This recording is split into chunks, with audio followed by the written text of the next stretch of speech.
Во Кочанско бања ќе се гради современ спа центар. Оптимизмот дека оваа идеја ќе се реализира, Општина Чешиново Облешево го темели на физибилити студијата што ја направија со поддршка на UNDP. Таму пишува дека проектот би тежел 4,8 милиони евра, а целата инвестиција ќе биде исплатлива. Физибилити студијата што ја направивме со UNDP, спа центар, базен надвор, базен внатре, соби за масажи, сала за состаноци, ресторант и хотелски смештај со 20 соби со по 2 легла, околу 40 моментално. Градоначалникот вели инвеститори има, и домашни и странски. Идејата е објектот да се даде под концесија.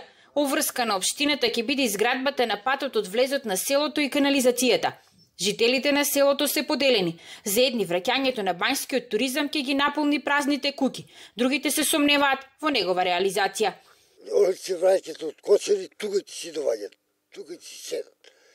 Половин повеќе куќите празни се. У бањи топлата вода е повлечена од град, од град Кочани. Ние тука немаме вода ни за пиење, а не бања да има. И носи го името бања, ама бања не постои. Но изградбата на спа центар нема да значи и спас за објектот на некогашната физикална терапија во ова село, што државата го остави да пропаѓа. Откако 15 години беше оставен на забот на времето, објектот на некогашната физикална терапија во селото Бања ќе се урива до темел.